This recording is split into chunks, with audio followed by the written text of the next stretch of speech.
नमस्कार मंडळी. मंगेश पाटगावकरांची एक कविता आहे मराठीमध्ये. खूप छान कविता आहे.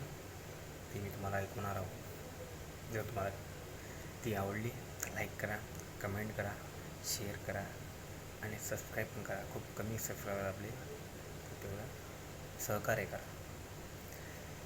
चला तर आयुष्य हे विधात्यांच्या वहीतील पान असतं. आयुष्य हे विधात्यांच्या वहीतील पान असतं. रिकामं तर रिकामं, लिहिलं तर छान असतं. शेवटचे पान हे मृत्यू असतं. पहिले पान जन्म असतं. शेवटचे पान हे मृत्यू असतं. पहिले पान हे जन्म असतं. मधली पाने आपणच भरायची.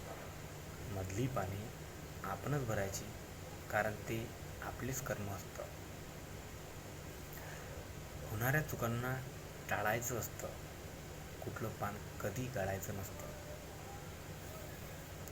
चूक झाली तरी फाडून फेकायचं नसतं. चूक झाली तरी फाडून फेकायचं नसतं, कारण त्यातूनच आपल्याला पुढं शिकायचं असतं. नाती जपण्यात मजा आहे. नाती जपण्यात मजा आहे. बंद आयुष्याचे विणण्यात मजा आहे. जुळलेले सूर गाण्यात मजा आहे. येताना एकटे असलो तरी सर्वांचे होऊन जाण्यात मजा आहे. येताना एकटे असलो तरी सर्वांचे होऊन जाण्यात मजा आहे. नशीब कोणी दुसरं लिहित नसतं. नशीब कोणी दुसरं लिहित नसतं. आपलं नशीब आपल्याच हाती असतं. खूप छान. येताना काही आणायचं नसतं.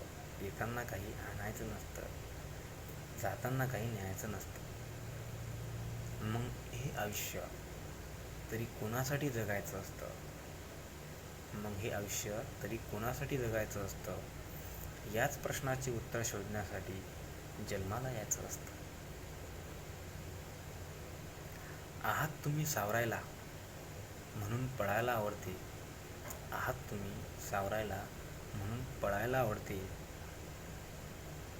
आहात तुम्ही हसवायला म्हणून रडायला आवडते.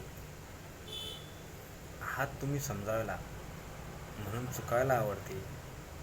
आहात तुम्ही समजावायला म्हणून चुकायला आवडते. माझ्या आयुष्यात आहेत तुमच्यासारखे सगळे, म्हणून मला जगायला आवडते. खूप छान कविता आहे. जर आवडली तर लाईक करा, कमेंट करा, शेअर करा आणि सहकार्य करा. धन्यवाद.